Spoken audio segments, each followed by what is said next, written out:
Hi, I'm Marty, and this is Cooking at the Kraus House.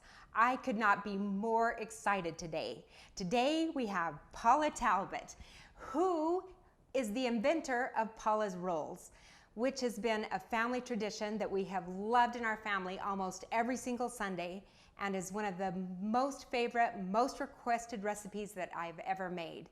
Now, this is proof, because usually when I give the recipe out, people are like, oh, she must have left out an ingredient, or she must not have really written down how she does it because this doesn't seem right. But now you'll see by the inventor exactly how it's supposed to be. And so I cannot say how thrilled I am to have this super talented and good friend with us today.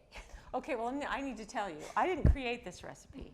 In fact, I thought that it was an old family recipe. My grandma made these cardamom rolls that were fantastic from Sweden. And I thought, well, these are just one of her special recipes. And I found out about a dozen years ago that, no, somebody just my mom told me, somebody just gave me the recipe and asked me to make them for an event.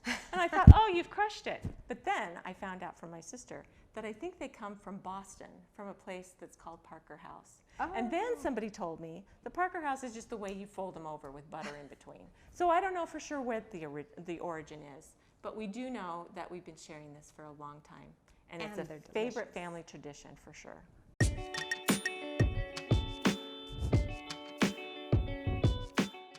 Okay, so Paula, tell us what's in them.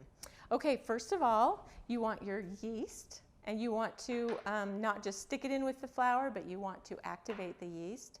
And we use about just under 3 tablespoons of yeast. If you don't have the little bottle kind, if you don't use that, they come in little 3-packs, and you can use just the 3-packs too, if that makes it easier.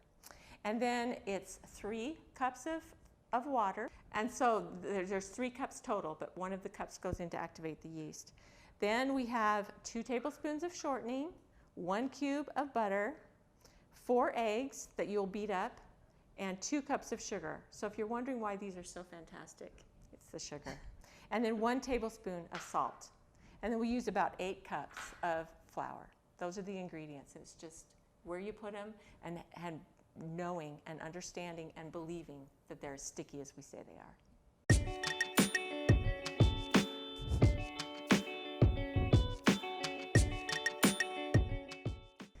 Okay, first we're going to activate our yeast. So we're going to use just about 3 tablespoons of yeast. And you can use the packets if you want to, and just use 3 of the little packets that come together. That's about good. And then when you do your water, make sure it's warm enough. Oh, and we're going to use a teaspoon of sugar, and that helps it activate. Use a cup of water, and then just set that aside and just let it activate.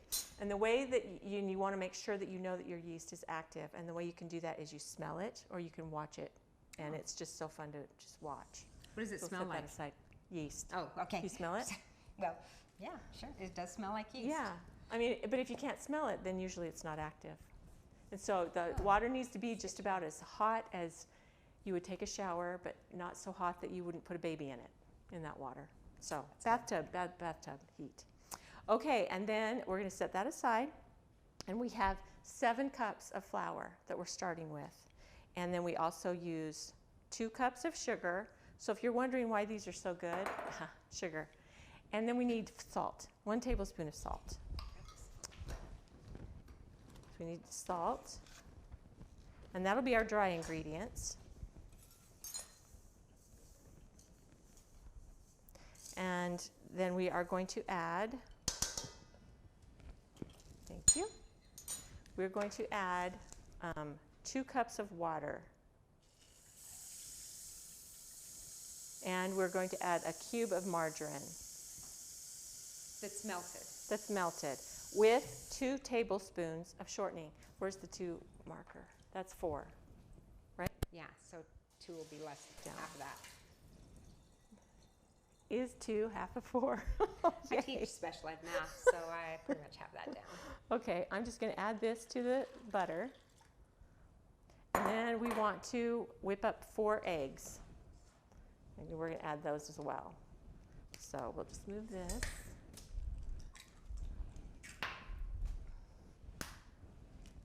not a one-hand cracker. Obviously, Neither I'm am kind of a messy one. Okay. Just whip those together.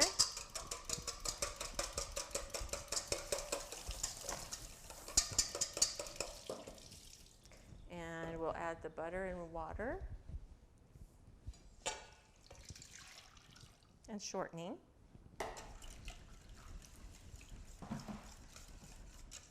And now we're going to put that in with the flour.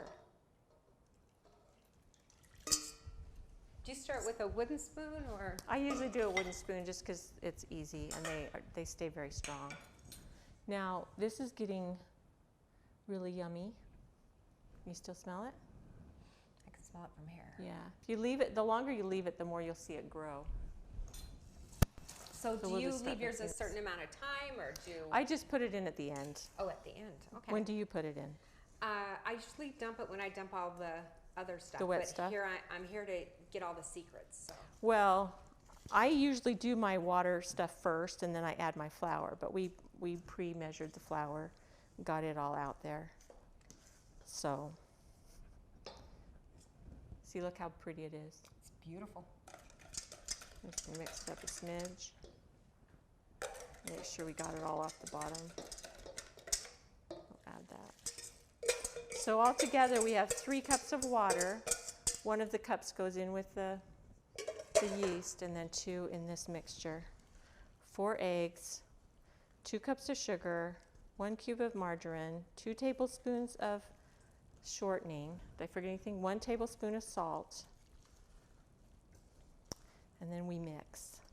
And the great thing about these rolls is if you don't have a Bosch or a KitchenAid to mix up your bread, it's okay. These are better done by hand. You don't have to have a mixer. They're handmade. They're truly handmade.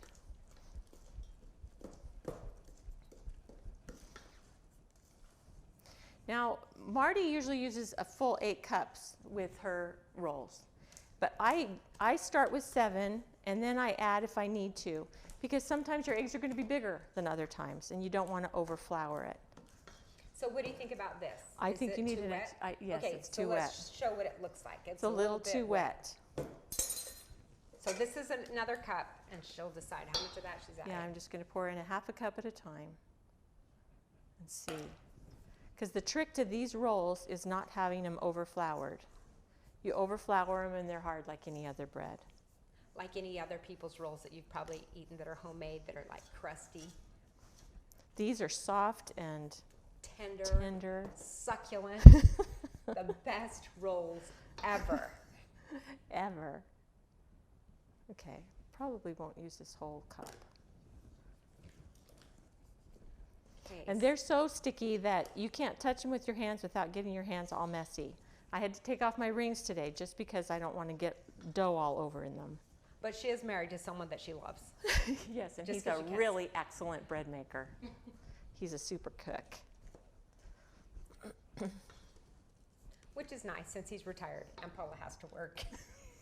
He's not retired. He just has his own business.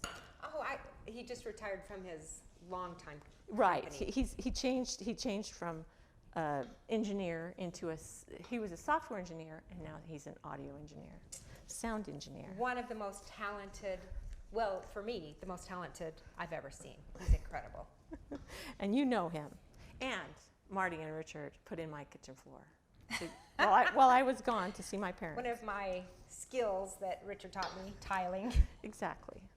And Okay. is it still working? Yes. The floor is still there. Still. No cracks? There's a couple little problems. Well, but, floor settled. After 25 years. I think you were right. 8 cups is perfect. So it helps to measure. Okay, what do you think, Marty? I think it looks delicious and perfect. It smells good too. Okay, so this is the dough. And normally with bread, it wouldn't move like that. But this is sticky dough, as it should be. Now, before the extra cup, it was a lot more runny than that. Right. Like it was more the consistency of almost cake batter. Right. So that extra cup made it thicker than cake batter, which would be like what? Like roll dough. That's what this is, roll dough. I'm trying to think of what else it would be. Oh, it's probably just a little thicker than banana bread. Oh, there you go. Okay? That's a good one. Yeah. And I washed my hands, and I always use my fingers. It's my #1 tool. Okay, so now it's ready. And you're going to let it sit for about 2 to 3 hours. And it's going to probably double in size. Now, how can you tell whether 2 or 3? Like, how do you decide? Because once it gets to the top of the bowl, it's time. Top of the bowl. There you go. So don't use a small bowl. But this is a big bowl, so maybe up to the line. So it depends. I use a big Tupperware. You know those big Tupperware bowls, and it doubles in size. It comes up to the top. Okay. And so if in 3 hours, and it depends on how cold your room is too. If your room is cold, it's going to take longer. So like I'll put mine on a grate, yes, and sometimes do it on the warm zone, and keep it warm. Or you can stick it into a bread-proof oven and keep it warm there. But be careful, because I had a sister-in-law who decided to put it. Will be nameless. Yes, and she in Seattle, where it's not really very sunny, now she knows decided to. Okay. She decided to let's keep them warm in the daughter's bedroom where the sun comes in. Oh. And they had quite a mess because it will flow all over everywhere. It's not going to stop in the bowl. It will fall. I mean, it will get all over your oven or wherever. And that's horrible, and it's a mess. I've had it happen before too. Yeah, so you don't want it over-rising.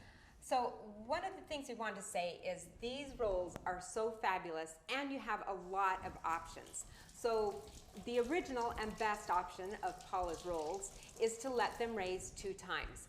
But let's say you have a busy day and you're not going to be able to do that. So you can mix them at night, put them in the refrigerator, and then let them raise overnight, take them out, and leave them on the counter for a little bit. Punch them down first, leave them on the counter, and then you can just roll them out. That's an option.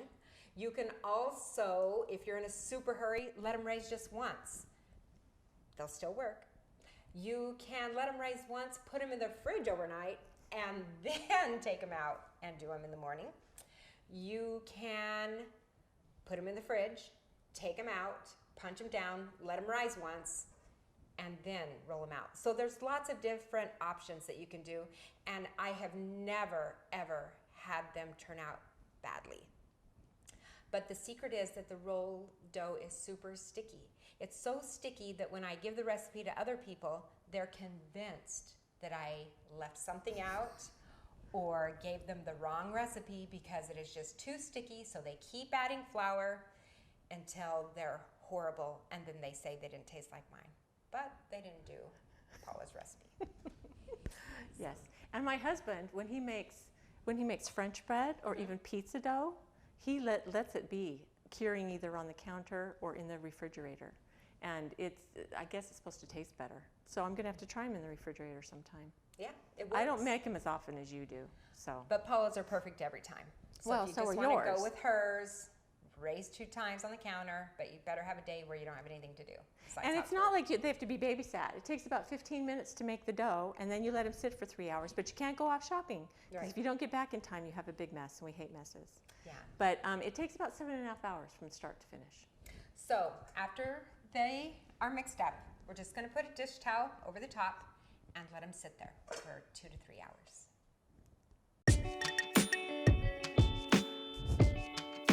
All right, the rolls are ready now. Okay. These have already been punched down once, and the way I punch them down is I put a little flour around the edge, and then that gives you enough ability to just kind of fold them into each other. And so they rose the first time from the time I made them for about 2 hours and 45 minutes. Okay. And then I punched them down. It's been about 2 hours now, and these are ready to roll out. So what? Well, what I was going to say too about the punching down is people just picture you punching them down, and I don't do that either. I just sort of like Paula, where I just take a spatula and kind of go around the edge. Good. And then, so it just kind of folds in on itself, but I don't stir them all up or anything like that. So. Well, that's a great idea, and then your hands don't get so sticky. Yeah. Yeah, okay. All right, so I'm going to put plenty of flour. Now, the trick to these for me is that during the process of rolling them out, that's when you can use a little extra flour, because they're so sticky. You don't want them on the counter. You don't want them to stick. And we've gotten our pans ready. The pans are all set, and we just put shortening to get them all processed and ready for receiving the rolls. And I like to use my aluminum cake pans because they bake really evenly, and they make a really pretty round. It's perfect for giving away. Yeah, it's true. And just pull Now, it apart. when I make them, I use a cookie sheet. And usually when I'm making them, it's for something I'm catering or a big family thing. And so I'm just going to use them all at once. And so it will fill 2 big cookie sheets. This recipe? Yes. Awesome. 3 dozen in each cookie sheet. So it makes about 6 dozen. Or sometimes you make them a little bigger and it makes about 2.5 dozen for each Right. pan. So it just kind of depends on how thick you roll them or thin you roll them. Exactly. Okay, so I do it probably in about three little batches. And you can see how sticky this dough is. It's just so different than any kind of rolls or bread that you're ever going to use. But that's what makes it so awesome.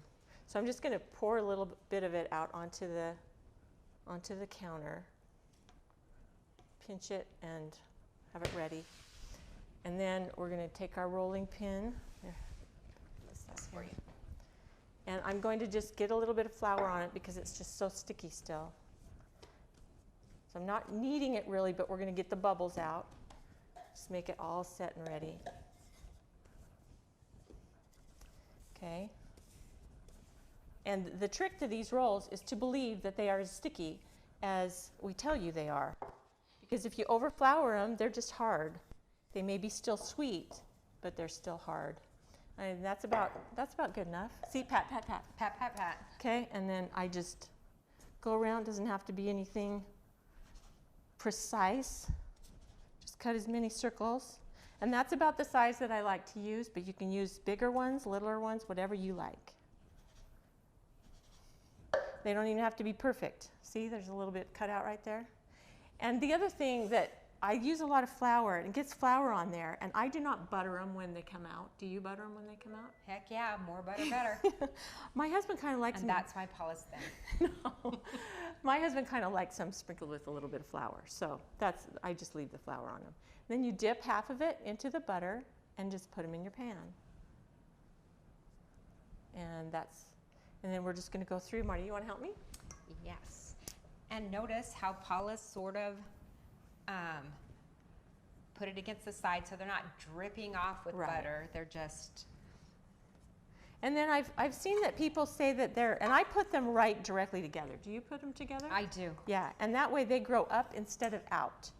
And I've seen people who say, well, they don't stay folded. Well, if you dip them and then fold them and make sure that the bottom is tucked under, they're not going to come apart. So how many do you get in your cake pan? I can do 3 of these 8-inch pans plus a 8x8 square pan. Is that just because you I don't would have say another it's cake pan? Correct. Well, I have some more 9-inch of these, but they're not aluminum. They're the kind that have the snap bottom on them. Oh, yeah. And I don't like them as much. And they're not quite as, I love these aluminum ones. And so I'm going to do as many more as I can on this part. But it makes anywhere from close to 4 dozen. Is that what you, So you get? in a pan, you get about a dozen then? Yeah. Would you say? Yeah. Okay. And notice she used all the scraps. You can just... Yep.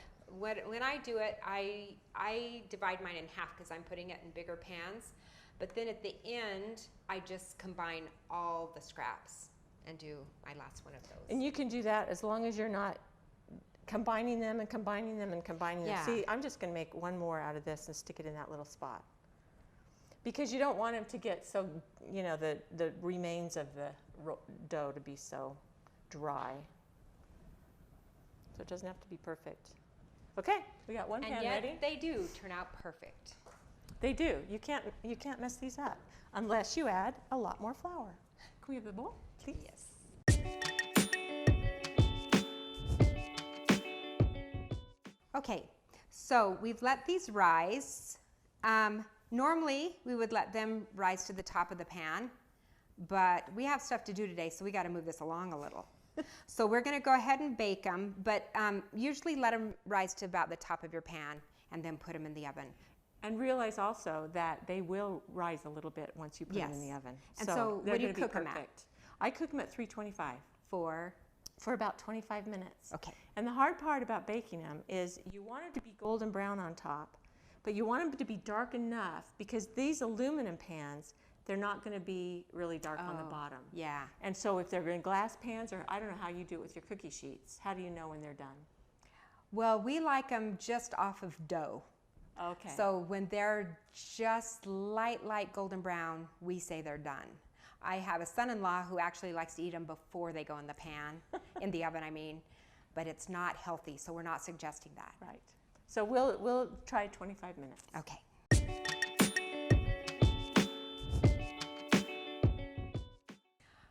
Okay. They're so pretty, and They they are. smell so good. I wish you could smell on camera. No kidding. But they look good enough that you could probably almost think in your mind how they smell. Yeah. And it's better than that. amazing. So now we just take them, and I don't let them sweat in the pan. Do you? Do you get them out of the pan? Yeah, I take them out. Look at that. That is Oh gorgeous. my gosh, those are beautiful. Yeah. And they're all together, so you just pull them apart. You get one first. Okay. Maybe Eric wants one. Okay, so look how delicious they look. And because they were buttered and folded over, they just open, ouch, these are hot, so very nicely. Can you see the steam? You They're can so put good. butter on them, or you can put jam on them, or honey, or eat them just like this. And I would take a bite, but I've seen a video where they chew on the camera. It looks bad. But these are so very delicious, I can't even tell you. And as soon as we're done, We're having one. That's But you right. know what I love the most is on holidays. You put the honey baked ham in there the next day. You put the turkey, and they're the best little sandwiches ever. But don't wait for the holidays. Make them every Sunday. Your family will love you. Yes, make a Marty's easy way. In the fridge, overnight, whatever you need to do. Any of the ways. Yeah. They're so They're all delicious. awesome. But they really are the best. If you have a whole day at home to just do the 2 risings, I think they look And then the you could be prettiest. known forever for your fabulous rolls. You'll be famous. Yeah. Thank you so much for tuning in. And I want to thank Paula for coming because she's the best. Marty and I go back 35 years. We're 37. And please remember to subscribe, to hit the little notification bell, to watch again, to share this with your friends, and you're welcome to leave a comment or ask a question, but please remember, be nice. I have grandkids.